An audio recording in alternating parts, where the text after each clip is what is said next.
I don't have a whole lot of time. Well, look, let's begin by finding out whether you're using this line properly or not.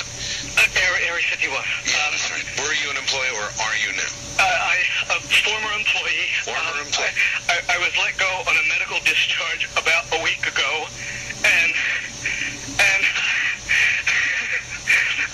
I've kind of been running across the country. Oh man, I don't know where to start. They're gonna they'll triangulate on this position really soon. So you can't spend a lot of time on the phone. So give us something quick. Okay. Okay. What we're thinking of as aliens are they're extra dimensional beings that an earlier precursor of the space program made contact with. They are not what they claim to be. They have infiltrated a lot of aspects of the military establishment, particularly the Area 51. The disasters that are coming, the military, the government knows about them, and there's a lot of safe areas in this world that they could begin moving the population to now aren't. But they're not doing anything. They are not. They want the major population centers wiped out so that the few that are left will be more easily controllable. Okay, some people think that aliens are from another planet. And some people think that aliens travel intergalactically, to say that they travel as people or pilots in a ship. And some people think that they're from another solar system. And some people think that they created us. And so some people think that they're here to bring about a ancient knowledge that mankind lost or something like that. Some people think that Christ is one of these individuals in a human thing or a human disguise. There are a lot of different beliefs in regards to them, and one thing that has been proven true is that these beings have been deceivers since they first got here. And every time they told a ruler or a person that they came from a planet or they came from a society and that they were created under a different God than we would know, it has often been shown to be a lie. They seem to also change the story of their origin, and history has shown that over and over again.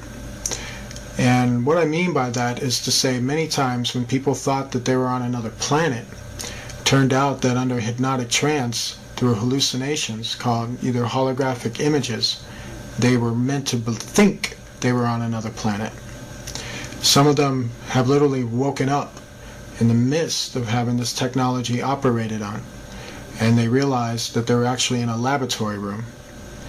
And unfortunately, when they realized they were in a laboratory room, they realized that there were human beings in that room, and there were actual, real Nephilim beings in that room.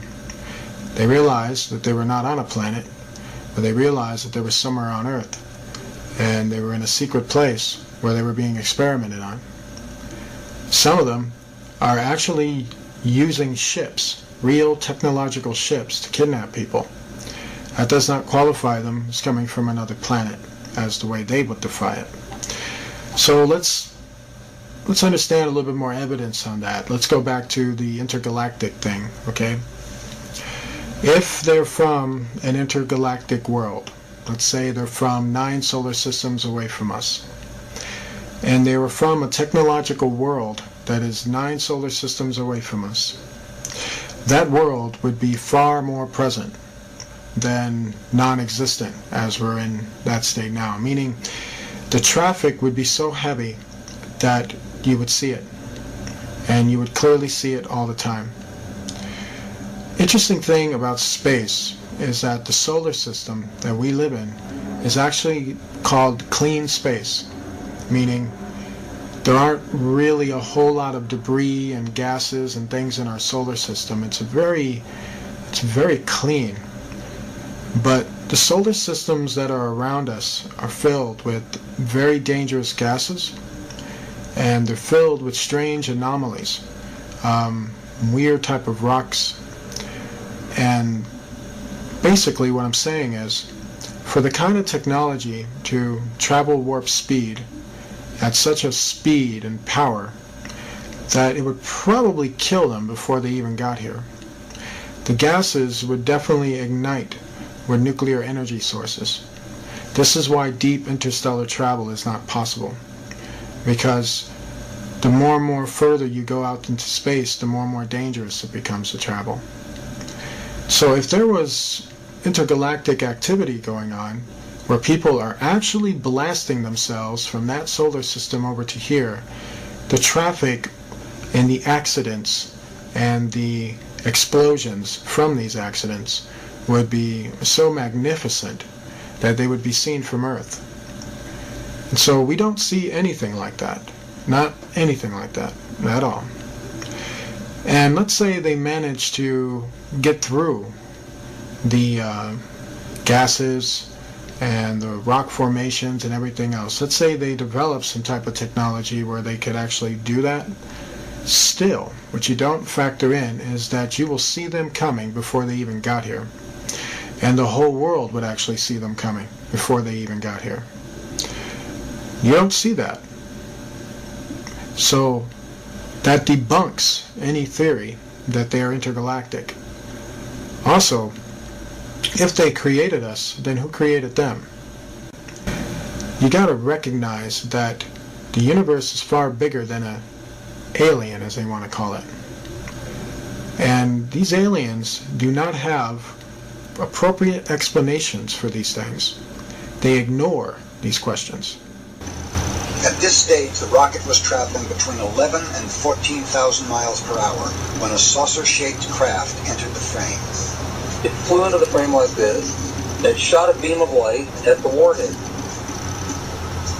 Now, remember, all this stuff is flying at several thousand miles an hour. So this thing fires a beam of light at the warhead, hits it, fires another beam of light, and then flies out the way it came in. And the warhead tumbles out of space. In many incidences where these beings have been confronted, Jesus Christ has often been asked of them. And you know they actually say that he's real? They can't even deny him. Have you ever wondered why? Now, from their behavior of disappearing and reappearing, that's not the behavior of an intergalactic entity. Because you are an intergalactic entity. You are actually in a galaxy. And if you were to go to another planet, let's say Mars, they would see you coming because you're in a ship. You would actually try to communicate with the rulers. You would communicate with the people. They would see you coming down from your ship in a normal intergalactic travel way. Have you ever seen these entities do that? Absolutely not. They just seem to appear out of nowhere, and they always want to have very secret meetings. And they're very good at hiding from the people. Have you ever wondered why? When these entities have been under investigation, when we watch them come in and out of our world, we've watched them literally open a portal in the sky and go into it, and then come out of the same portal. This spiral portal has also been shown that it can be created in satanic occults. There are people who practice magic that we would probably know now as Kabbalah, but had other names before that, where they can open up the same portals. And not open up the same portals, but they can call up entities that look exactly like aliens. But yet, they don't call them aliens. They call them evil spirits, and they say that Christians would call them demons. But yet, Independence Day, The X-Files, all these shows want you to think they're aliens. The truth is out there, and they're not aliens.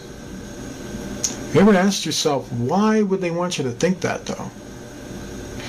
You see, if you think alien, you don't think about Jesus. And when you think alien, it makes you doubt Jesus. And when you doubt Jesus, guess what happens? These aliens run right over you. They take control of you. They possess you. They do terrible things. They're not your friend. They're not my friend. And they're not the solution to the human race. You see, you probably heard that they tell the human race and the rulers that you need to make peace and you need to end your weaponry and stop killing each other and stop doing these harmful things to each other, and we'll help you. But yet, what you don't told is that these aliens also want our help too. How is that? How is it if they got things together, why do they need our help? If they're so superior, why do they need us to disarm? If they can help us, why don't they just do it? Why do they need something from us? Have you ever wondered why? A good hustler knows that when you hustle something, you need to get back in return. You're doing it because you want to make that person happy so that you can make yourself happy when you get back the return. A hustler will sell you something, but he wants the money. Do you understand? Did you know when dealing with these beings in negotiation, where your tax dollars are being used to talk to them and you're not even told anything about it, did you know these beings hustle? They promise people technology. They promise people to solve all their medical problems. They promise to show them the ruins of planets and to take them there and to help them build a society there without the people, which is you, me, and the people they're supposed to be ruling over and basically feeding us and take care of us and making society possible for us. A former astronaut who walked on the moon says aliens exist and that the government has been covering up incidents of contact for years now. Dr. Edgar Mitchell says aliens have visited our planet, and he believes the government covered up the discovery of an alien spacecraft in 1947, as well as 4 alien bodies that were found in the desert. The reason for the denial was, number one, they didn't know if these were hostile and could we protect ourselves from them. Didn't want the Soviets to know, so they devised to lie about it and cover it up. Well, Dr. Mitchell is a veteran of the Apollo 14 mission, and he walked on the moon back in February of 1971. I've read about this incident you had in 1951, and you said you saw literally hundreds of unidentifiable flying objects. Yes, they were flying quite high. How high we couldn't tell because we couldn't get anywhere near their altitude. But they were either very large craft way up or smaller crafts still well above what we could get to. For a day and a half, all of this happened, but then no one wanted to talk about it. Well, we sent a report forward on it, and the answer that finally came back months later was they were probably high-flying seed pods, which didn't sound very logical. But the real question here that we've been addressing is, have we been visited? Are we, since we are now a spacefaring civilization, having only gone to our own moon, but have our visitors, the aliens, have they come to us? And all the evidence is yes. So what is it that you want to see the Obama administration release? What is it specifically? What do you think is there that we need to see? Well, the other nations, and this has been a global phenomenon, other nations in just in recent history, the Belgian nation, the French, the Brazilians, the Mexicans, the Argentines, all of their files have been opened up. And there's no reason in the world why the U.S. files, the leading nation in the world in this period, should have been reticent in opening ours too, except special interest groups. So Edgar, but let me ask you, I mean, for all the stories that have leaked over all the years, I mean, and there's always somebody somewhere that's going to leak something, and if there was really something there, don't you think by now somebody would have said something? Well, it has. people have been saying it all along. But for example, just the explanation to the Roswell incident has changed every few years, and a new story comes out. If it were really that simple, if it weren't what it really was, you wouldn't need all of these various stories coming out. And so the attempt to cover this up and to disguise the issue and create misinformation and disinformation is very well recorded. And the documentation from very fine researchers like Dr. Robert Wood and his son Ryan, who've investigated all of the early documents, all point to the same story. Hey, we're not alone here. We've been visited. There's a monolith there, a very unusual structure on this little potato-shaped object that goes around Mars once in 7 hours. When people find out about that, they're going to say, who put that there? Who put that there? Well, the universe put it there. If you choose, God put it there. There's a monolith. Okay, so what we have here with certain fallen angels is that they have the ability to transform, and a lot of that was exploited in the Transformer series movies and in the Transformer cartoons. And so what they did was they based that off of something that was real. And so what we have with fallen angels is not what people think. It's not the touched by an angel version with these guys. These beings are spiritual beings with incredible powers, and one of those powers entails that as we would create objects and as we would form these objects through resources and through the materials and the powers that we have, their powers is that they can transform themselves into objects. And so we're talking objects that look like space-age vehicles and planes. We're talking about objects that basically look like other entities. They can transform into a creature. They can transform into a ship. They can transform to even look like the implements that we have. They can literally transform themselves to disguise themselves as a car, as a plane, and as a lot of different type of objects. There's really nothing they can really do in terms of transforming. We do know that when it comes to the fallen angels, they don't have as much power as they normally would in terms of their transforming abilities, but they do have them at a very good length. So they're not totally depowered. And so a lot of them like to transform into ships. A lot of them like to transform into certain objects. A lot of them like to transform into basically UFOs, basically planes, basically other looking creatures. And sometimes it gets sporadic. You know, sometimes they kind of, you know, from a lot of the transforming and using the powers that they use in our dimension, and it kind of weighs heavy on them. You know, they can't always maintain it. They can't always maintain the form or the shapes that they take, and sometimes they go a little crazy in the atmosphere. And then sometimes that's caught on camera, where they're just like morphing into like a UFO and then a dragon and then other types of forms of spiritual reptilian looking you know, helixes, if you will, you know, combinations of different forms. For instance, you'll see some transforming from a UFO into a dragon-looking creature and then back again, and then it disappears and then comes back again. And when it's doing that, what's happening at that moment is that it's freaking out because it can't maintain its form in our dimension, and they don't want to go back to the other dimension they just came from. So they try to struggle with it. And sometimes when they come into our dimension, they're pretty set in their form or their shape, and they're able to maintain it for probably long periods of time before they end up dissipating, and then another group comes in. And so there is a weakness to them, but we don't have the weapons to really combat them, to tell you the truth. I mean, fighting them is like throwing sticks at them. It's not going to work. You know, you can throw a nuclear warhead at them, and that's not going to work. You can shoot bullets at them, and that's not going to work. When it comes to the full spiritual beings, the full fallen spiritual beings, I'm not talking about their Nephilim children, who are another story, because they can morph too, but not as well as the fallen angels.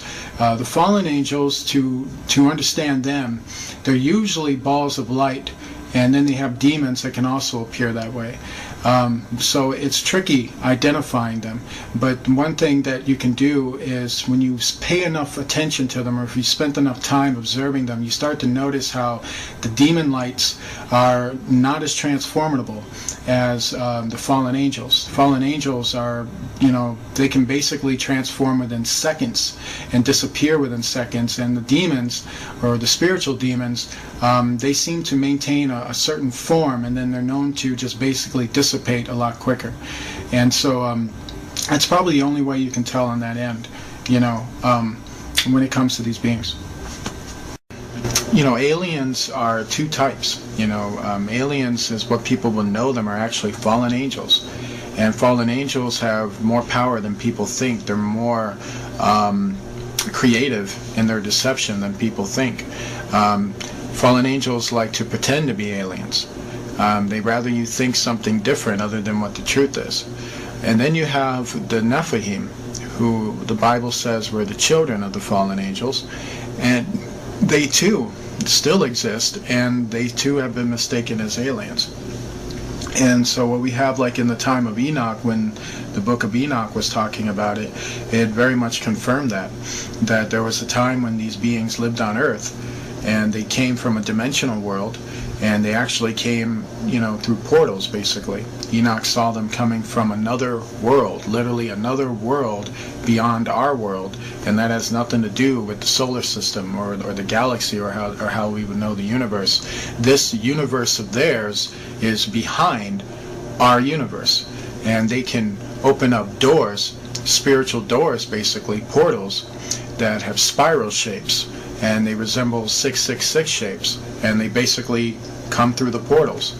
And when they do, they tell people they're aliens, or they tell people they're gods, or they tell people that they came from Jupiter or from Mars, and they tell people they're going to solve all their problems. And then when people deal with them, and this is our rulers, by the way, our rulers make deals with them, and even if it involves hurting us, they'll make those deals with them. The globalists don't believe in Satanism.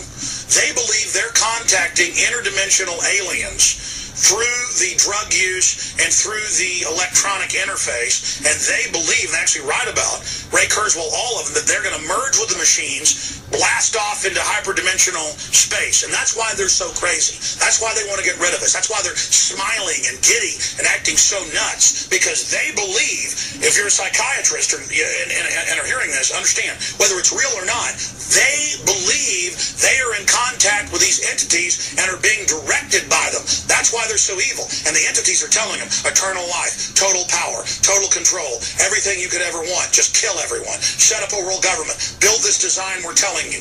Build what we're telling you. Build this. Build this. Let us through. Build the Hadron Collider. Open the dimensions. Let us in. We're going to really help you. We're friendly little guys. They'll think for 1 minute they come from a planet. Next thing you know, well, we didn't come from that planet. We came from another planet. And, oh, we didn't come from that planet. Oh, yeah, we did come from a dimension, but, you know what I mean? And so they lie. They've been lying for like centuries. So the thing is, when you look into them, when you really, get some guts and decide to, investigate them and find out where do they come from by simply, doing the things that investigative science taught us, which is to investigate, origin, investigate matter, investigate movement, investigate all these things that would make a person or defy what a person is.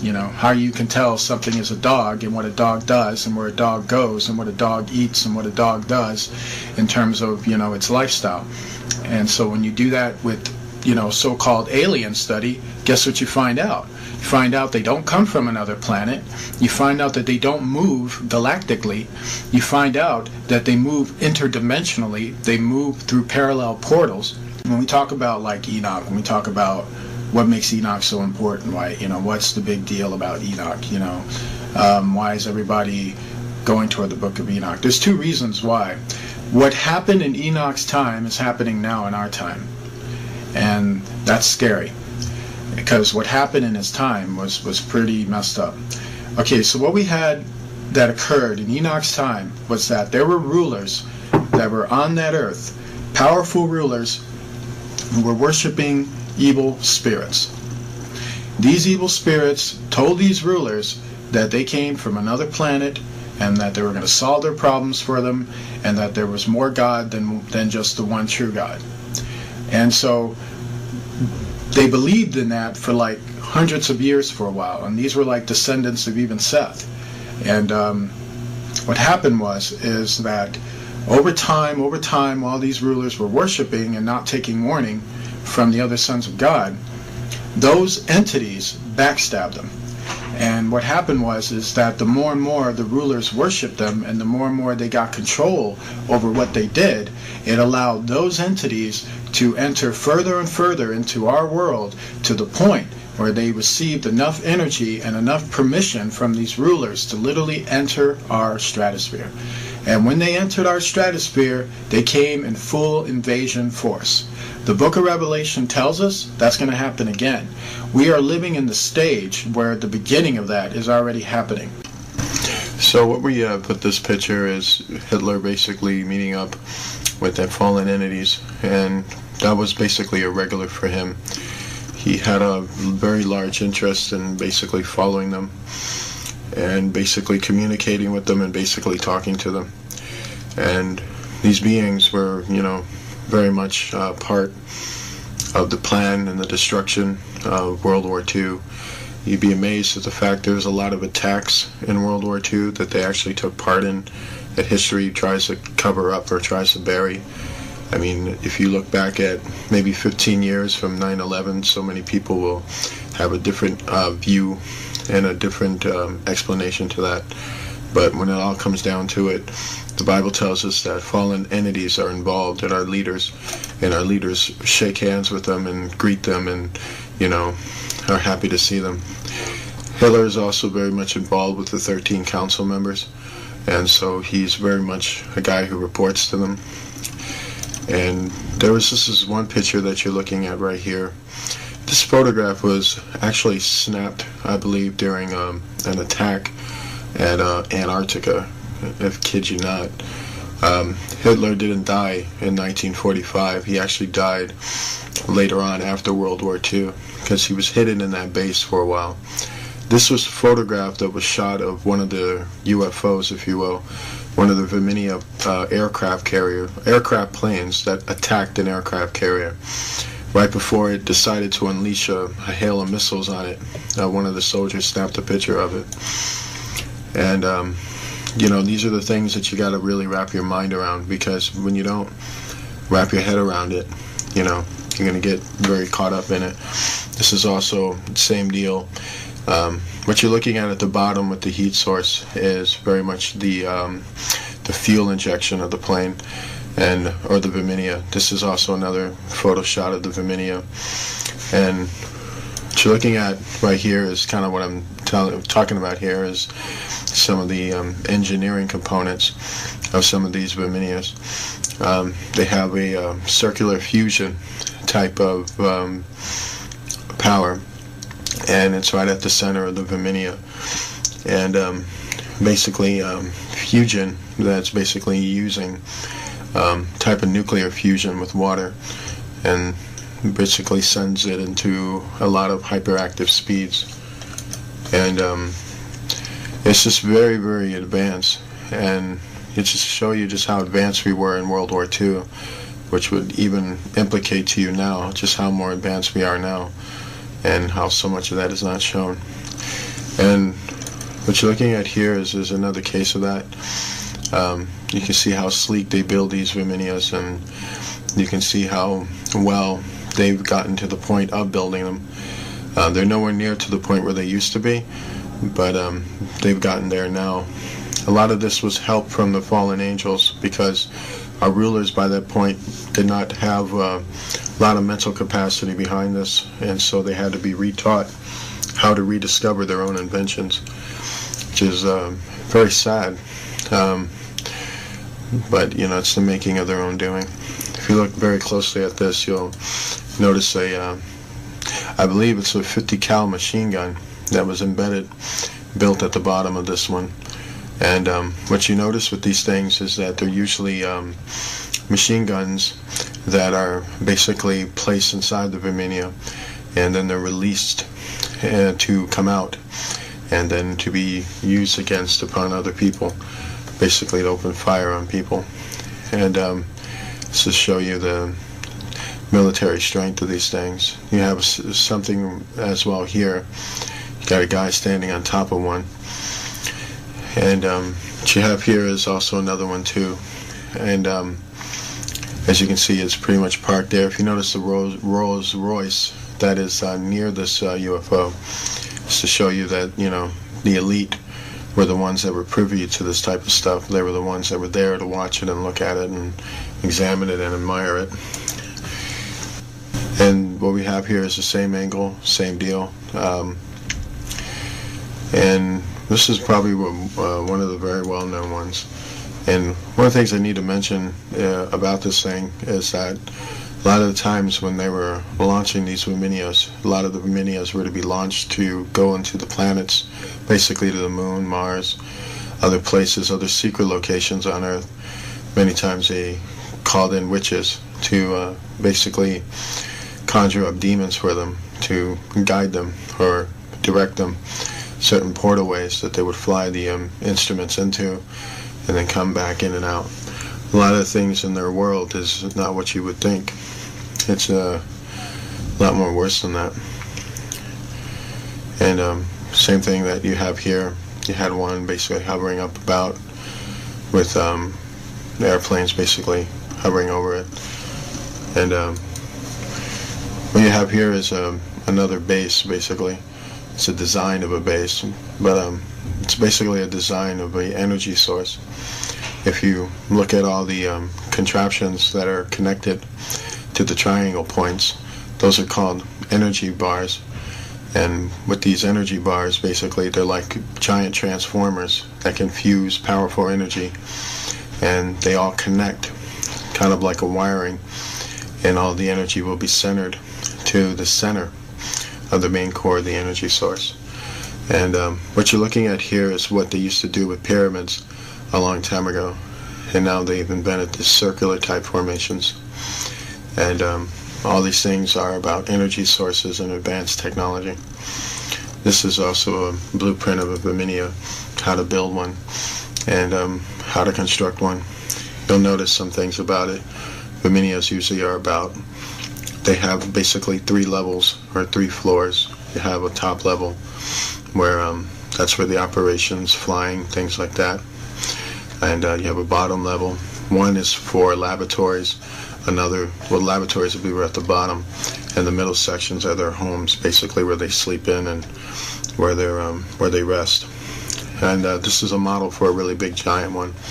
This is the Nazi base, and what we have with this base, it's very old. It was built in the starting building construction on it was in the 40s, late 30s to the 40s, and right now it's one of the most advanced colonies on the moon. It has technology that would literally blow your mind away.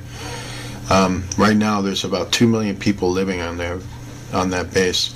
It's actually a city, and it's very, very big, very huge.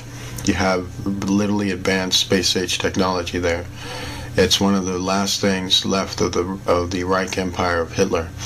It's now part of the Rothschild Illuminati colonies, and they control it right now.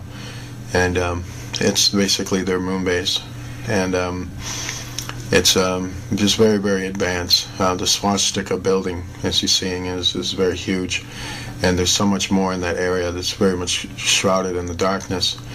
But if you were to get on the ground level, you'll see just how huge and massive this thing is, and just how big it really is. The top part of it is a huge satellite on top, and just very, very advanced, filled with aircraft hangars and all kinds of other advanced technology there. Basically, they almost live in a Star Trek world there. It's quite interesting. What we had here with the astronauts doing this was that they were setting up mirrors, and what they were trying to do was, they know that in the occult that certain mirrors scare off evil spirits because they don't like to look at themselves in a mirror, which is another reason why evil spirits like to appear as the host or some other entity or person. Their real true form is so horrifying that it even horrifies them. And so that was the aim at setting up the mirror. But the mirror was so, how do I say, it's so amateur. You know, they were basically using folding mirrors, and just wasn't a smart idea. I think it was just more done out of panic. You know, one of those things you do where you're so scared, just figure out the next thing to do. And what you have here is the same deal. They were basically on a base, and they're in basically a facility that's mostly underground, but it has a few bases on top, a few housings on top. The government really hates this picture. They hate it for a lot of reasons, because it's too real. You notice the golf club there, and that was from the fact they were playing golf at the time. You know, basically to, I guess, I don't know, to relax their nerves. When they were told to get off the moon, they found it absolutely offensive that they actually came up there to play golf, which is why Americans are not welcome on the moon, because they're considered to be ignorant, and they're considered to be rude. And, you know, I haven't seen anything that could tell me otherwise. This is like another shot of their getting confronted by fallen beings. Notice this pit right here. They were basically filming the animal life underneath the caravans of the moon. There's a lot of species on the moon. A lot of people don't know that. There are beings called selenites who have wings. There are reptilian creatures that are under there. They resemble small little, from what I understand, they resemble small dinosaurs or small dragons. They're very, very small. And this type of species, they have one for the moon, and there's another species like it on Mars. They tunnel under the ground. At the time when they were doing this was a later Apollo mission, as you can tell with the rover they had. And this means it was after Apollo 11. And then when this mission was going down, basically they got confronted by the fallen angels. You'll see them up here. There's actually 5 of them coming around. But every one fallen angel is probably like 20 or 30 of them. Remember, they join themselves. They basically fuse themselves together and travel in a light source. And so I always remember that, like when Jesus said to the demoniac in the garden of the Gardarians, the tomb areas, he basically asked him his name. The demon gave one name. He said, "I'm Legion." One name, but yet we are many. But this is the kind of show you, like when Beyonce says, "I'm Sasha Fierce," there's a whole lot more people to Sasha Fierce. And so that's kind of what you have with aliens too. They travel in the same way. Same thing here. You have 2 of these beings coming up the surface, and basically there too. Basically I have a similar thing, got a light source showing an odd spectral being in the air, and more spectral beings here. Very similar to what I'm talking about. You see how they travel close together. You got one here, and then you got one here. The Bible says that they're beings of light, meaning spiritual beings. And these are also pictures of basically them covering up moon structures. This is NASA telling you there's nothing up there by erasing what's actually up there, so that you can go home and think there's nothing up there, even though you'll never go home and think, well, if there's nothing up there, why are they doing this? You know, what's the point of this? Why would you do that? You know, that's basically to show you that they're hiding what's up there.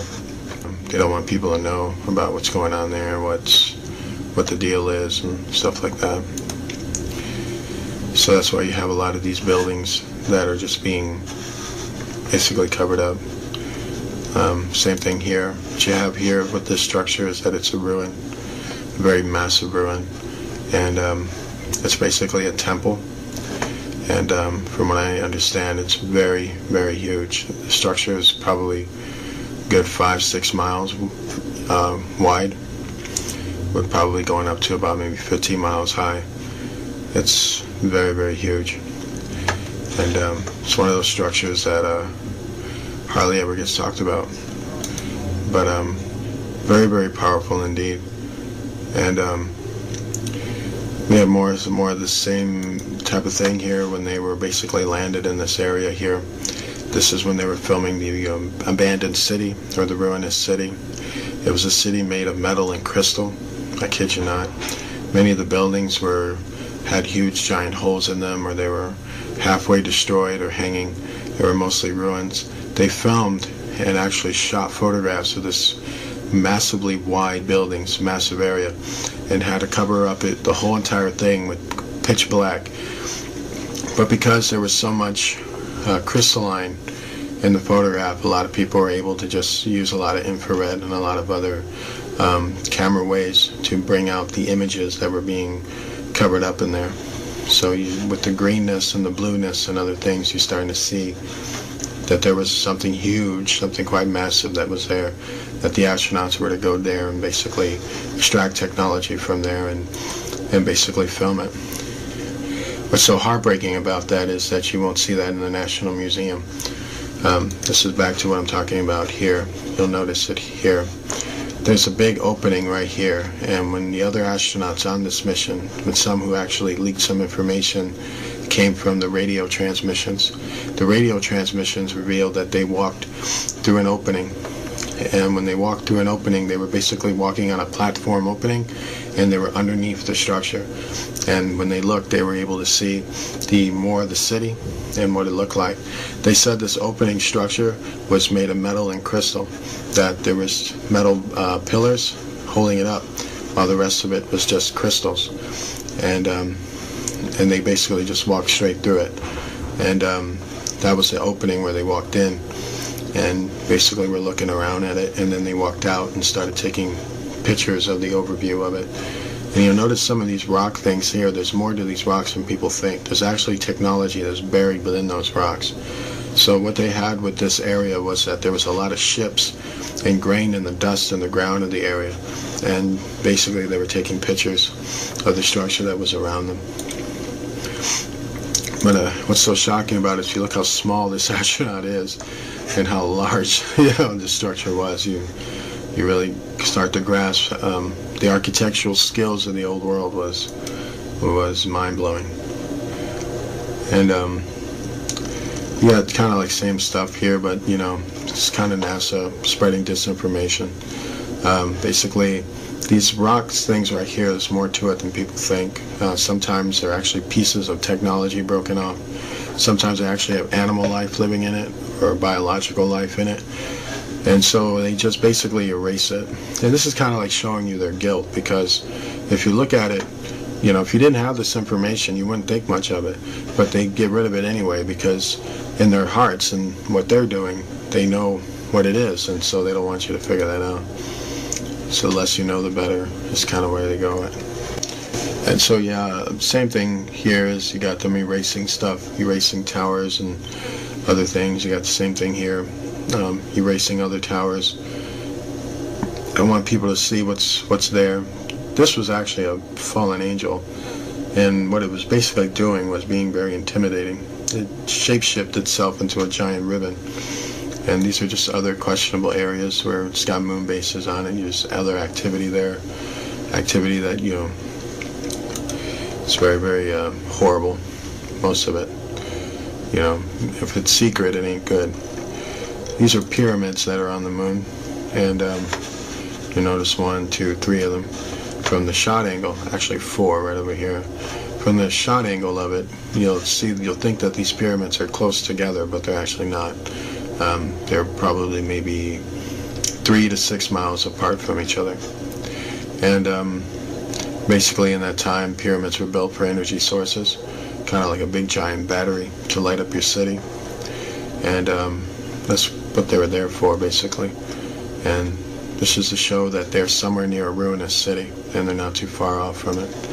And just very powerful. And same thing here. What we had here were UFOs kind of lying on the surface. They looked like giant bugs, actually.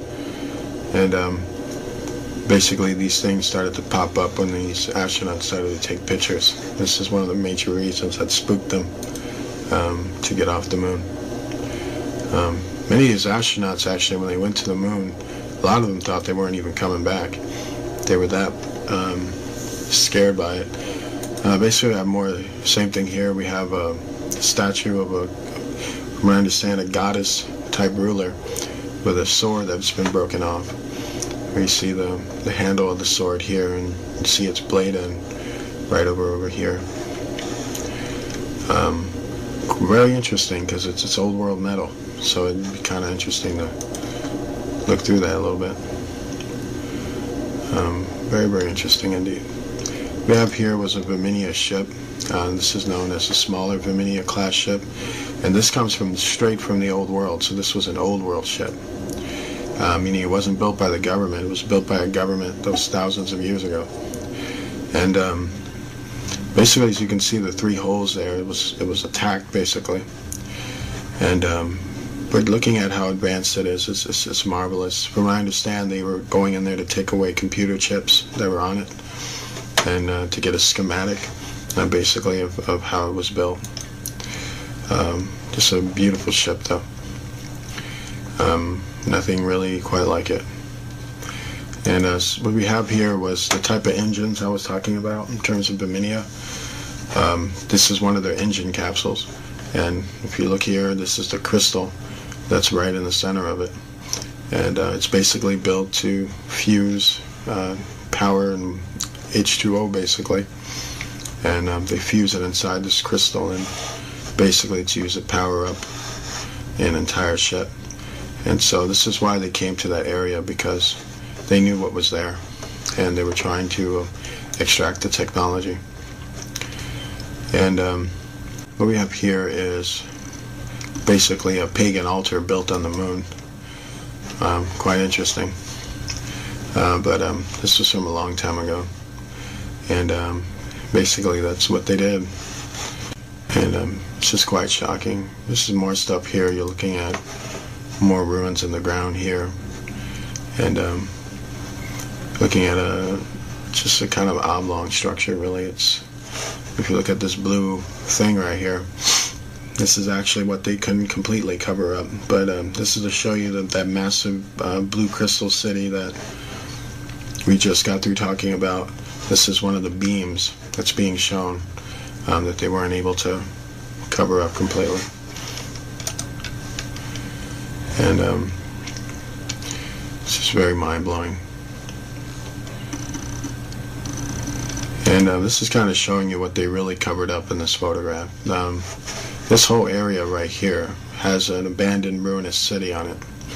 And when they showed this photograph, they showed it, but they took out the actual city that they were covering up.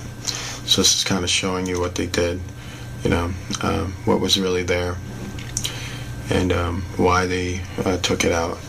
Showing you how advanced their camera techniques are in terms of eradicating things. You think they would be truthful, but that's the government for you. They've disappointed us. And so this is another picture of another moon base that they have. And what you're looking at here is called portal technology.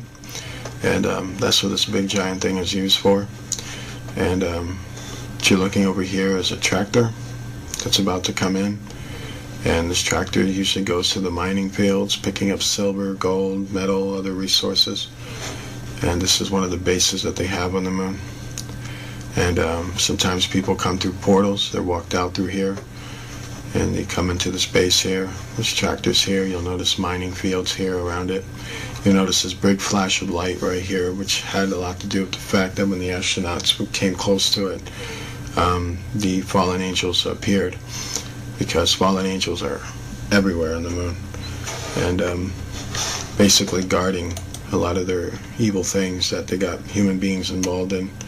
Basically, this was the mothership, as it's well known, Viminia ship. When we come to learn about this area, is that the reason why they fogged out or put a lot of electrostatic in terms of the seams around this area was because of all the gold that was around that area.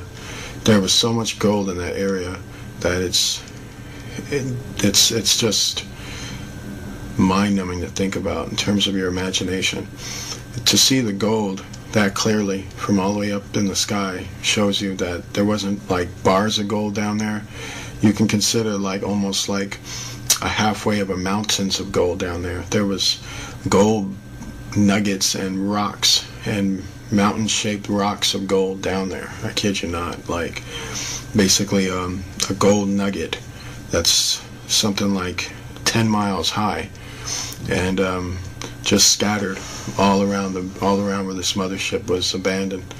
And it really blows me away, because it kind of shows you that they were using a lot of gold, a lot of resources, and then it's also showing you that God placed a lot of those resources on other planets too. And so what we have there was, basically, it was a hot area, and that's why Apollo 20 was needed, and that's why the other missions that they did led up to Apollo 20, because they wanted to get that gold, that technology, they wanted that area. And so it's very shocking. This is to show you how big that ship was. I mean, it's huge. This was the harbor point of New York City, the Manhattan area. And if you look at some of the largest buildings that are in the world, they're nowhere near as big as this ship. And that's saying quite a bit. This thing is absolutely huge. It was so big that you were able to put about a half a city of people in it. And just massive, just very, very big. And it's kind of showing you that the top part of it, or the hill part of it, was actually made in gold. So it's really just very powerful stuff there. Alright, so what we're looking at here is called, first of all, from what I understand, it's an old world structure. And it had something to do with basically a meeting ground place, if you will. If you ever gone to an airport, usually the first thing you go to when you go to the airport is that you go to the airport building. That's what this was. Basically, it was a place where people gathered when they were about to take off. The Germans discovered the ruins of it, and so what the Germans did is that they basically remodeled it. And when they remodeled it, they used it as a base of headquarters when they were extracting resources off the moon, and when they were building an underground base on the moon. So years later, after the Germans built the base, they abandoned this post. And when they abandoned this post, basically they went underground. And then years later, the astronauts came here, and when they came to this specific area, what the Apollo 11 mission was about was to spy on the base, on the moon base of the Illuminati. And not just spy on this base, they were also supposed to take resources off that area. Apollo 11's mission was to do reconnaissance. Reconnaissance is that you're going to film an entire area. You're going to spy on it, basically. And you're going to find out what's there. You're going to find out what you can pull off real quick, what kind of tactics you can do through the surveillance of the area. And that's what they basically did. They were assessing what they can and cannot do, and they were assessing what was there. And so that's what this whole Apollo 11 mission was about. It was about filming the ruins, filming the resources, assessing what you can do. And so that's what basically was going on here. And what we're looking at with this structure is that it's a very huge structure, by the way. It's a two-story structure, but it's very long, it's very wide. And when you go directly into what they're doing here is they're going into the front door, basically. And when you get a very good look at it, you start to see what I basically mean here. You can basically see there was a time where basically what you're looking at is the inside of an airport, if you will, but a space-age airport. There was a time where people would be, well, basically they'd be lined up over here, and you got these other buildings and other rooms where people basically would have had their office, if you will, and, you know, there was more to this structure. A lot of it was destroyed, but there would have been a lot of technology around it.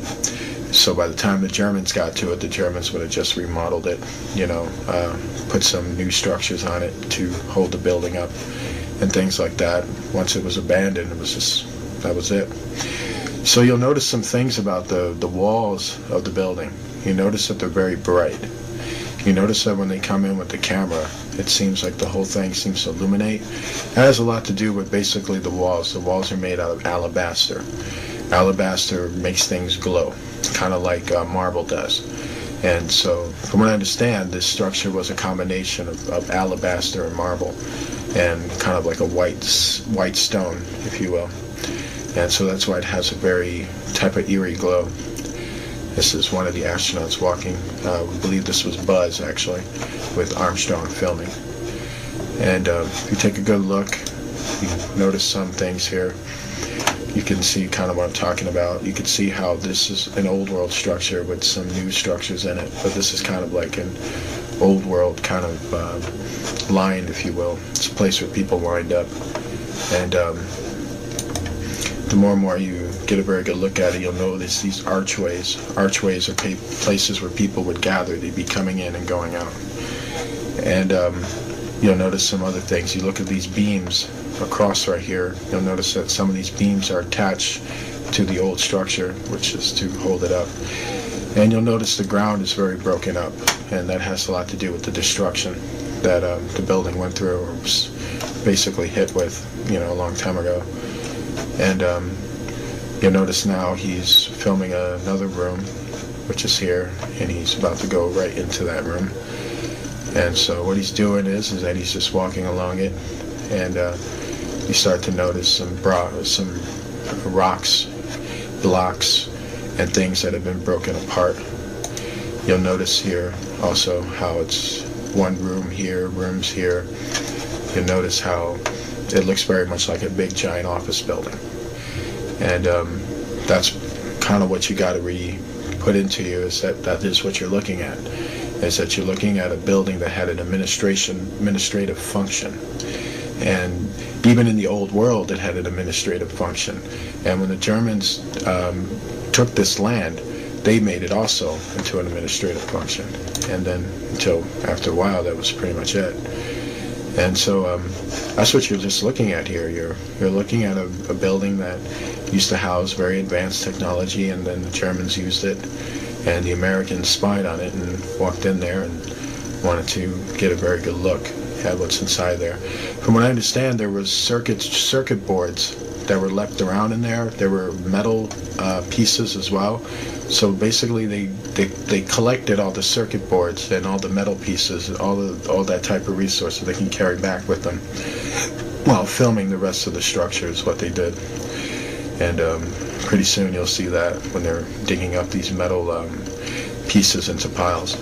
And so you're looking at more of the structure. What he's basically doing now, he's getting more closer near the ruins of the structure. And now as you see what he's doing, take a very good look at what he's doing. He's looking at the ground because he's noticing that there's metal pieces on this ground.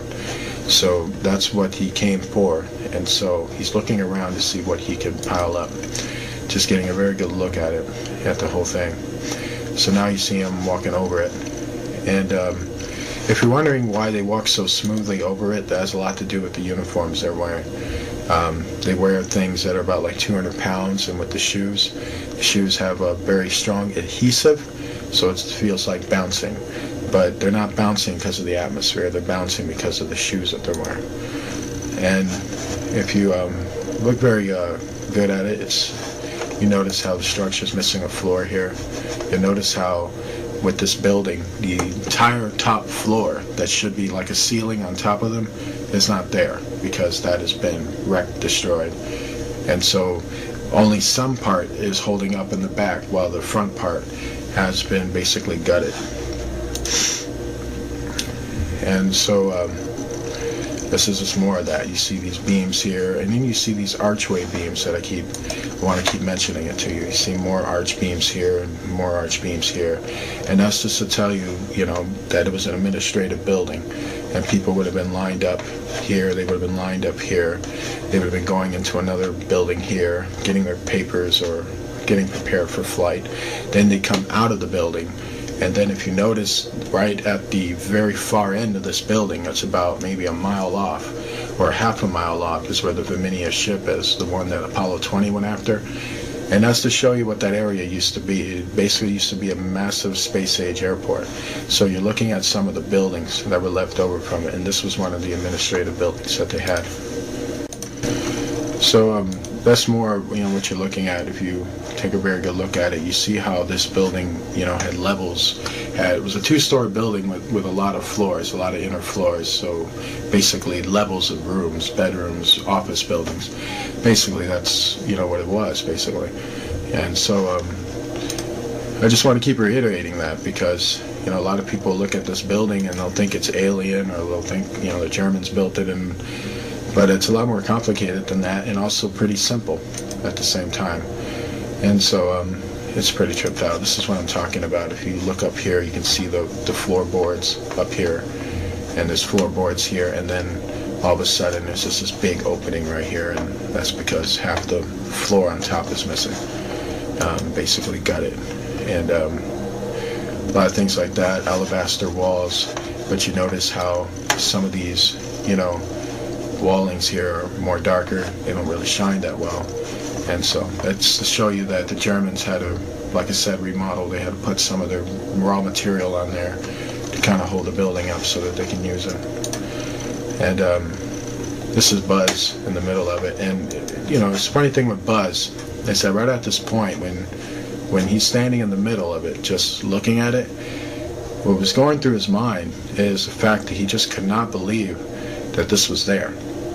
You know, like, he's just mesmerized by the fact that somebody built this here before he ever got there. And now he's thinking also, man, I got to go back and tell the people that we're the first ones on this moon and there's nothing here, while he's in the midst of the truth. It's a very eerie moment for him. And if you notice how still he is, he's just standing there, just looking. And so it's just to kind of give you the insight of, you know, what's going on with him. You know, he's just really mesmerized by what he's seeing. And let's get a good look shock at it. You can see how big this building is in terms of width. It's a width building, definitely, but it goes for quite a bit. Like, you know, you got these tunnelways that are going all the way, or hallways, if you will. They're actually hallways, and going all the way down and all the way down. You see how long this building was. It was probably close to about a mile long, and it's very, very huge in terms of that. And so one thing about old world buildings is that they emphasize a lot on width and length. They were very astute at that. So that's what you got going on here as well. Also, you'll notice there's more hallways here. You know, more doorways, hallway down over here. It's another section over here. It's just mind-blowing. Top of right here is actually the main ceiling right up here. And it's kind of a box-shaped structure, an oblong box-shaped structure. And once again, Buzz is just more in awe. You notice how slow he's moving now, kind of looking around at it, just kind of in disbelief, just, you know, really blown away by what he saw. If you're looking at it right here, this is another hallway point, and where they're at, their module is right over here. And so that's what they're basically looking at. And you notice how this room is designed. It has a very interesting type design, you know. The design is very interesting. Every time I look at it, I can tell with old world structures, they were very into being creative, and so, but not too far off from what we would build a structure as. It's kind of like the same style, same format of how we build our buildings. So it's very powerful stuff, and the more you get a look at it, you know, the more you're really floored by it. Okay, so you'll notice that they're on the outside. They're actually filming in the inside, something on the outside. And this is their module, so one thing you gotta ask yourself is, what's this thing? Right up here. Now that is quite interesting, because it's actually outside. And so it's a little weird. It probably has a lot to do with the entities that are up there. And they did describe that the entities were hovering on top of their heads. So that could have something to do with that.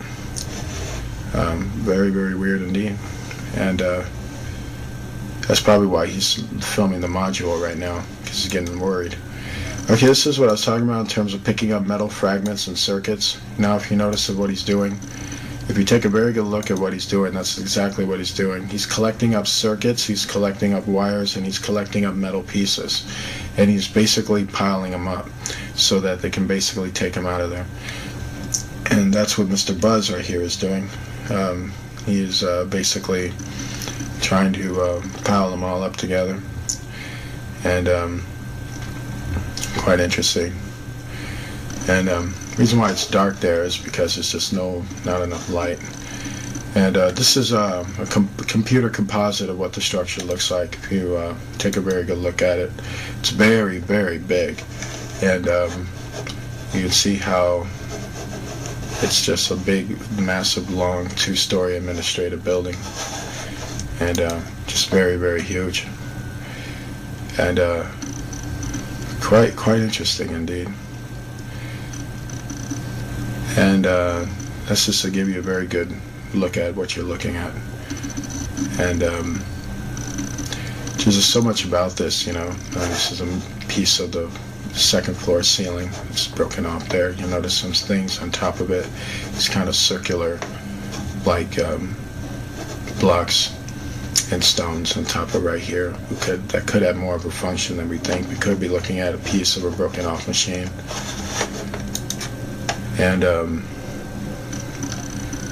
it's just amazing, you know. Very sad when you look at it too, because you know, you realize certain things, and you know, you realize what we lost due to sin, due to rebellion against God. We cost ourselves quite a bit. And you know, the earth is temporary. Even the planets are. None of this stuff is going to last. You're not going to see this stuff in eternity. And believe me, you don't really want to. The place is haunting, by the way.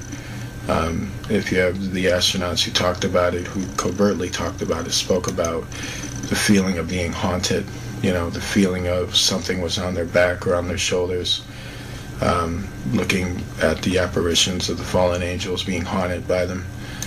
So the moon is very much haunted. So right now we're going to show you a female body that was found on the moon. And this came from Apollo 20, which was a very covert mission. And it was done between Americans and Russian astronauts. And this mission was the last known mission to the moon in terms of the American involvement of it. And this is the body that you're looking at right here. And you'll notice some things about the body is that you'll notice these tubes that are connected to her eyes and her mouth and to the center point of her head. These tubes are actually flying devices, and they are devices that are attached to the neurons of her mind, basically. They had a technology back then, a long time ago, where they were able to pilot things almost seemingly using their mind, but they were using technology that was attached to their mind to send out basically a particle ray to operate computers that would lift the ship into the air. And so basically that's what you're looking at are piloting devices that are attached to her face. And if you get a really good look at her, you'll notice her skin is very much in place. The people in the ancient world lived for a long, long time. That means that their skin texture was far more powerful than ours, meaning they didn't decay as quick as us. As they lived for thousands of years, it would also take thousands of years for them to decay. And so that's why her skin is still intact. Also, the fact that where she was, it was highly cold. She actually was frozen to death. So when you add that in there, it pretty much you can see why her skin is very much attached. And there's other things you'll notice about her. If you notice, the rims around her hair are quite curly, and you'll notice some of that there, and you'll notice some in the back shot. Basically, those are braids, and she had braided hair. And if you take a pretty good look at her, you'll notice that her facial features resemble someone of quite great beauty. She was known as a very beautiful woman in her time. She is also the pilot of this ship. and her body was the only one that was intact at the time when they found the other bodies. They found other bodies next to her, but they were in pieces. She was the only one that was intact. We got a very good look now at this implement right here. We can see a piece of this technology which is attached to the center of her head, and you can see how the tubes are all attached to the eyes and then attached all the way to the bottom. So what you're kind of wondering is that what she's doing is, let's say when she's piloting the ship, she's giving commands with her mouth, and those commands with her mouth are then being fed into the tubes into her brain. And what it is that there is a machine that is attached or can send a signal from that machine all the way into this device in her head, which would then send the commands to the ship, sort of like being on a cell phone and talking on that cell phone and powering the whole entire ship through it. Very advanced communicative technology. So advanced it makes a person look like they're psychic almost, but there's just technology. And that's a very good look at the device here and here. And this is just mind-blowing technology, just very mind-blowing. You got to really wrap your head around it. You know, here are more of the braids that are pretty much frozen. Her whole entire hair was frozen in, and you just really got to wrap your head around it. The people in the old world in the time of Noah lived in an advanced state of technology, and so the way they looked, the way things looked, are not what you would ever saw them as. There has been a lot of science fiction films, but the truth is so much of them are disinformation that they never really showed you the raw, real appearance, they knowing of what the old world used to look like. And if you notice how her mouth is in an expression of fear or kind of an expression of panic, it's because she was frozen to death. So apparently she was basically in a state of terror at the time she died. This is one of the astronauts trying to find a way to remove the tubes off of her face without damaging her face. He's trying to find a way in there. I want you to take a very good look at this note because it's very, very important. This is actually a piece of paper of the ancient language of the old world. This was the language that we used to speak a long time ago. This was the language that we had before the Tower of Babel, that incident that busted up all the languages of the earth. This note is written in cursive writing, and what you have up top of here, and this is from an analysis of the note.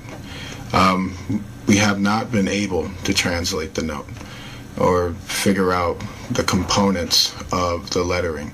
We have been able to figure out its vocal intention, however, and we have been able to figure out that it's a note styled after the type of notes that we see today. Basically what you have up here is a name and a date. And what we have here is a very long explanation of something that we don't know. But vocal contention is that they spoke many, many words in a row. Like a sentence that we would break down is probably one long continuous sentence for them in the way they spoke. And that's about as far as I can get with that. This is about as far as any investigation has been into that. It's a combination of basically cursive writing that's similar to English cursive writing, and the letters are almost similar to English. So what we have here, is a more close-up look at what we're speaking on here. You notice that it's very cursive, but you notice how the sentences just continue to go on. And you notice it's more cursive here, design, but the sentences don't have a cutoff, they don't have a punctuation mark or a dot. They just continue to go on, and they continue to go on. Then you have a more type of high signia right here, and then it continues to go on. This is to show the kind of language they spoke, how they spoke continuous sentences. As we would stop or pause, they would continue to go. And their whole entire language was almost like a song. This is done in song. Songs do this. When a person sings a song, it's a continuous chorus. It's just going on, and you understand what the song is. Their language was similar to that. And it's just very fascinating. I wish I was able to tell you more. I wish I was able to translate the whole thing, but we no longer speak this language, and so that's why we're not able to. The paper is green, by the way, which is quite interesting. They factored different color paper back then, and this is black ink, by the way. And interesting tradition says that it was Enoch who came up with black ink, so that's kind of interesting. You know, there would be people tell you they didn't have black ink back then. Well, tell that to this piece of paper. And so it's quite interesting. This is another note that was found on it. And the interesting thing that we found out with this note was that there was 3 people who signed off on it. Here, here, and here. All we know is that from analysis is that these could be names and a date, and another message here. And the funny thing is that these notes were like found all throughout their bodies, or where their bodies were at. It's a sneaky suspicion that they were writing their last will and testament, and that's what these notes could have possibly been, because they're very eerily found where the bodies are, and they seem to have just been scattered, like something real bad was coming down on them, which was the effects of the flood. And one of the things people will observe in terms of what people do when they're about to die is usually they write things and they say goodbyes and stuff like that. You know, for all this note writing, I guess they never thought to pray, you know. They lost faith at that point. This is more of what I'm talking about. This is another note. So far you've seen 3 different notes so far, and this is another piece of note with the same deal.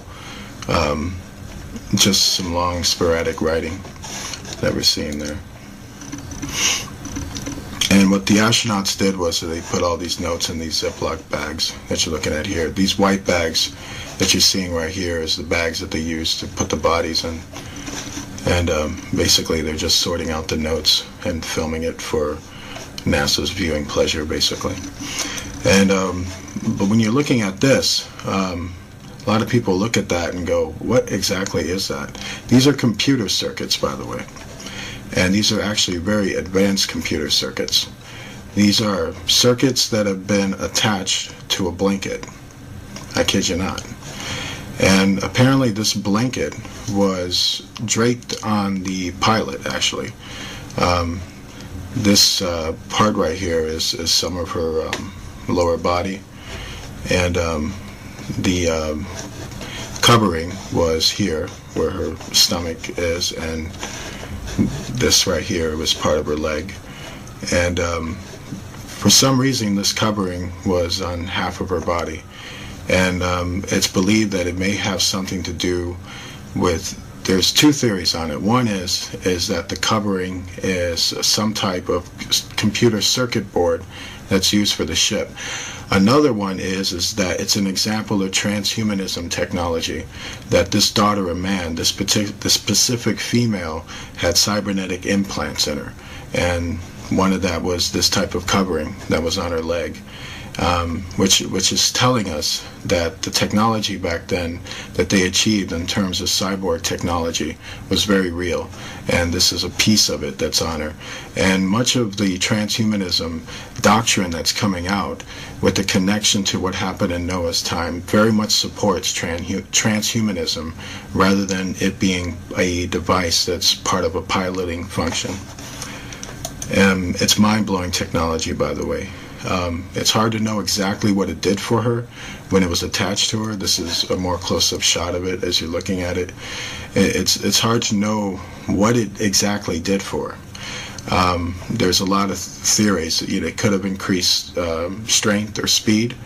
It could have done a lot of different functions like that. And those are usually the main functions, is to increase the strength of a human being by using cybernetic parts.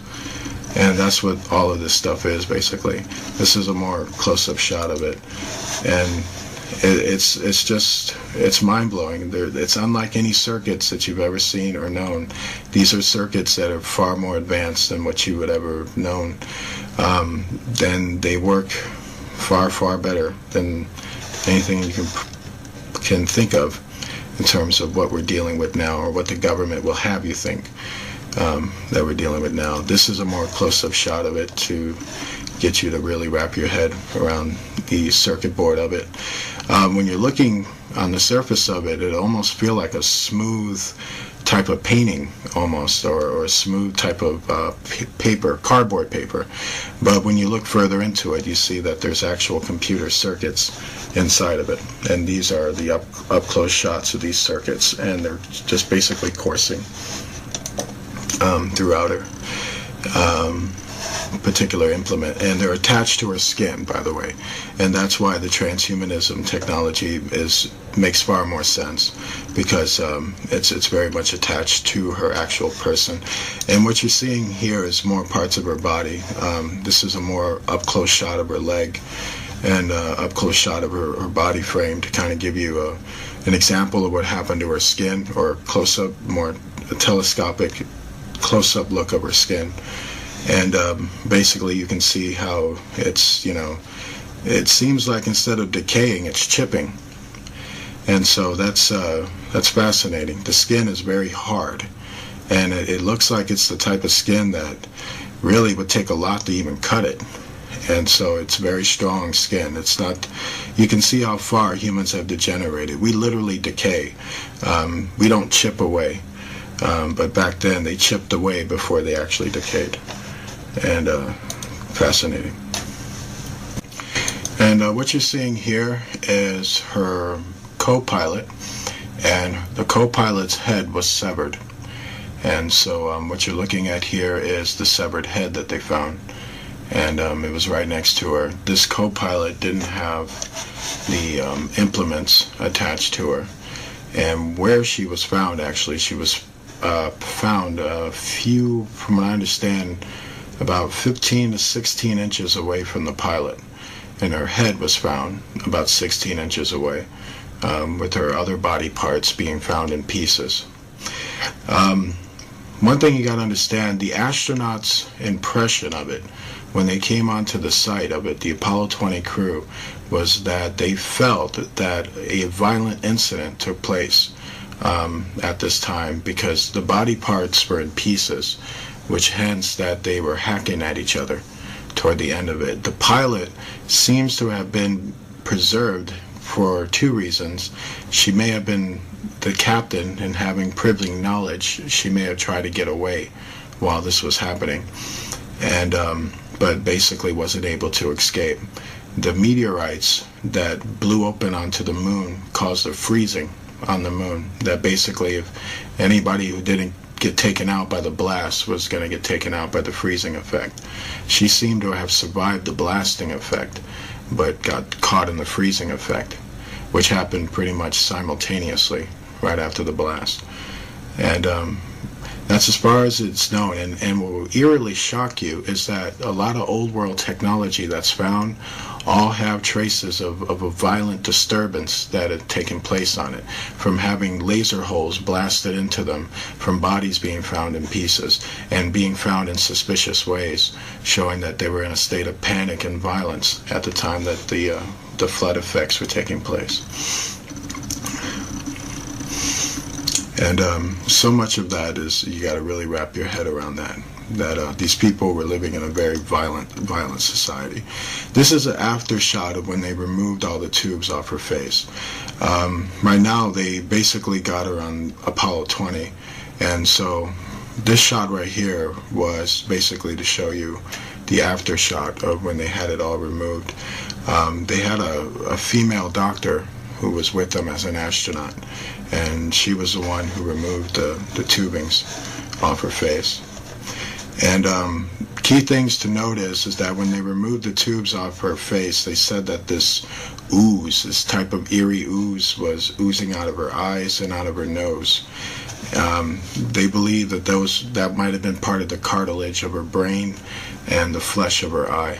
That at the time when she died of the freezing effect, it affected the circuits, and that would have fried the inside of her organs in her brain and her optical eyeball. And so that was the oozing stuff that came out. And that's why they don't open up her eye, because there's nothing in there, basically. But we get a very good look at what she looked like. And we can see she was a very beautiful woman when she was alive. She has very voluptuous lips and all that stuff. She's gorgeous. A friend of mine kidded me and said that it looked like Angelina Jolie. But I disagree with that. She looks better than Angelina Jolie. What we're looking at here is the natural mark that's upon her head. It's said that the daughters of Cain, or Canaanites, or people who descended from him, had deformities or specific marks that registered them as being Canaanites. And so this is what we're looking at up here. You'll notice that it's a cross formation, actually. You can see it here and here. And so there would have been one here and down here. And there's a serpent form right here. And it is believed that this is the old world mark of the beast. And at that time, from what we understand, she was born with this mark. This is a mark that's actually born upon her. But there were some who were actually taking a mark, or a tattoo mark, that had two type of components. It was a digital chip that was tattooed into your skin. But much is believed that this is her natural, something she was born with, basically. And it's quite sad. What we're looking at here, if you want to know who she is a daughter of man, as was registered in Genesis, meaning she is a descendant of Cain, and she was a witch and a old world pagan who was a advanced pilot, and she flew a mothership. And she is a member of the Rama Empire, because the ship that she was found in registered to have been part of that old world empire in terms of the technology that was found. And she was found intact, as you can see. You'll notice some damage here on her face, on her cheek here. And this is all chipping, by the way. Her face is starting to chip here. And you'll notice some of the kind of the chipping on her lips and things like that. And you notice just how well her face looks. You can tell that when she was alive, she was a radiant looking woman, but she was also quite an evil woman. From what I understand about the daughters of men, they weren't the type of women you took home to mom, if you know what I mean. And this is pretty much the function. What he's doing here in terms of this flashlight, you'll notice that he's got this flashlight all over her. He's basically checking her skin out. He's basically checking for any abnormalities, anything that's out of the ordinary, anything that doesn't fit. He's trying to make sure everything is intact, everything is looking okay. You notice that he's putting this tube up her nose, because before there was stuff draining out of her nose. So he's making sure the nose has been cleared out, and he's making sure everything's cleared. You see the stuff that he's taking? This is the type of stuff that was drooling out of her nose. This is actually tissues of her brain being pulled out of her nose. Says her death was pretty painful. And what we're looking at here is a very good picture of her, because now we get like a good front shot of basically what she would have looked like if she was alive. He's pulling more brain tissue out of her nose, and it's quite shocking. Noah spoke about these Pacific women. He said that these were the women that corrupted the sons of God, the human sons of God. They used to be married to fall. Some of them used to be married to fallen angels. I don't know if she specifically was, but I do know that she was one of those daughters of men who did corrupt sons of God. That I do know about her, and it's sad. It's a horrible reality to really wrap your mind around how much history has been stolen from you. That you would never ever know this, and that's totally sad. So now we're going to show you the image of the ship. that was found. And the first thing we want to talk about in terms of this image is that it's a very controversial image. And the first thing you got to understand is that this image is being brought to us by a very advanced telescope. And it was a telescope that was attached to the technology or the equipment of Apollo 20. It was an instrument that they had that was extremely advanced. And so basically we're looking at an image that's actually being looked at from basically thousands of miles into space. And basically they had a technology, much like a telescope. You know, when you look at a telescope, the objects look smaller in the telescope. And so this is what we're seeing here. And they're actually seeing it through a computer screen as they're moving the telescope.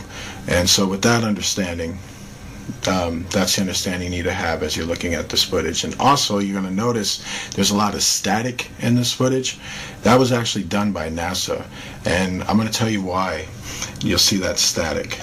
And if you take a very good look at it, at what they're looking at here, you'll notice how the ground is shiny. In fact, it's very, very shiny. In fact, it's shining yellow, and that's because there's a lot of gold. And when it starts to static up a lot, that's actually what they're trying to hide. They're trying to hide the fact of what they were really looking at and what they were really going after. They were going after gold, technology, resources. It's the same old man with the same old hang-ups, no matter who's ruling it. And so if you look onto this side right here, you'll start to notice some gold here, and you'll start seeing kind of strips of it all on the ground. But it starts to get more stronger around here, and then you start to see it. And what you got to notice about this round gold plate up here is the fact that if you were on the surface looking at it, it basically would look like a mountain of gold down on the surface where you would be at. That's a lot of gold, people. This area is Fort Knox right here. This one area right there, probably more so. And then look right here, there's another massive mountain of gold right here too. And that's just mind-blowing. I mean, there's gold on the moon, and a whole lot of it. And there's an area there that just has a big massive mountain of gold. And that's what this whole area is. And that's why they're going over this very, very smoothly. And they're trying to get, first of all, they're trying to get a logistics for where to land, where to go, where to walk around, and basically what to pick up. And so where now they're basically scanning the area, and so that you can get a very good view of basically the surrounding and the terrain that they're in. And soon they're going to start to come across the mothership. And this mothership that you're about to see is the ship that the daughter of man, the female corpse, was found in. And she was a pilot of this specific ship. And the ship seems to have been in the hangar, or its hangar. The area, or this area that the ship was found around, is believed to have been some type of airport, basically a space-age airport, that was basically decimated and destroyed. And so if you're looking now, you see a lot of these meteor rocks, as you will, and they're all over the ground now. You see them here, and basically you see them everywhere. And these are not natural rock formations. This is the sign of a great devastation that took place in this area. These were the rocks that were shot out of the earth like meteors, and they scattered all over the moon to destroy it. And so that's what you're seeing, is these massive holes in the ground. And now you're seeing it all through here. You see these things starting to light up right here, here and here. This is more gold that's being found there, and it's all over the place. Now the static comes, and this is NASA. NASA's trying to now hide what they're trying to see. Now it's more gold, and not just gold that you're seeing here and here, but now you're starting to see the ship itself, which is right there in the hangar. And the more and more they get closer to it, they can start to see it. And you'll notice that the ship's main, what you would call the bridge, if you will, the screen that covers it, is made of gold as well. And that is a big, massive gold plate too. And you'll notice that now they're getting more closer into the ship, and now they're looking at it. And keep in mind also, like I said, telescope technology is what they're using. You're looking at a computer screen from their ship using a telescope machine. So they're actually telescoping this image from their ship onto their ship so they can get a look at it. So knowing that, to know that's important is because this thing is a lot bigger than you think. It's actually far bigger than Manhattan itself. That's how big this ship really is. So knowing that, the ground and everything else is far, far bigger. And so if you notice how these golden massive nuggets, mountain nuggets, are shining off the ground, it's just to show you how much is down there and how big this ship is. And if you notice where the ship is, you notice this big circular thing that's around it. That was part of the hangar that it was once in, but you also notice it's been destroyed too. And so right now he's basically looking at the nose of the ship and he's trying to negotiate a way in. And so right now they're getting an outer look into it before they'll go into a more deeper telescope to get a more detailed look into it. So basically that's what they're trying to do. And then you notice these big holes that are right on top of it. Basically those holes came from the meteor impacts. And now, if you notice all this kind of crazy stuff that's like kind of going on with it, right when they get here, you notice how it's very shiny right here.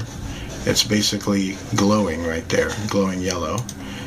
And then you notice how all that glowing stuff was going on, and now it's starting to get more and more shakier. Now the image is starting to fade out more. This is also a NASA trick too, and what they were doing is they were trying to cover up all the gold that was on that Pacific type of mountain area that was right above the hangar where the ship was. The ship was inside the hangar, and at the top portion of the ship, all along that land there, were just massive mountains, massive mountain nuggets of gold. And that's when it starts to get more and more staticky because they didn't want you to see that. And it's quite shocking. There's also, a lot of bright spots in this video that were very suspicious of entity activity that was going on. And from what we understand about that is that every Apollo mission was spied on by the fallen angels. So they haunted them and many times harassed them when they were doing their missions. And so you're noticing more of it.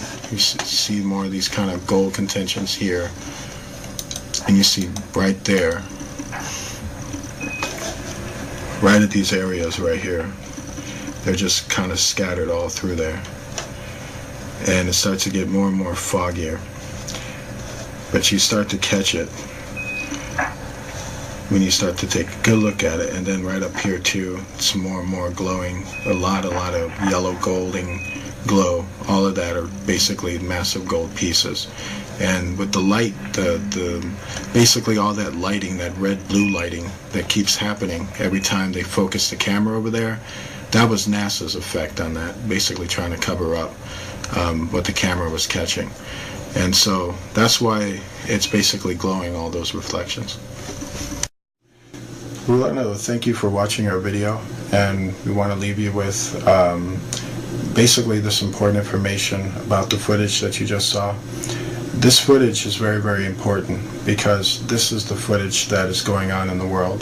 This is the world that you don't see.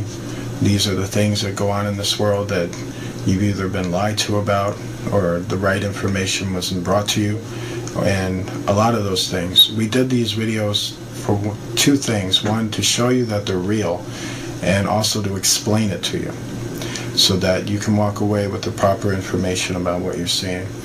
These entities are real.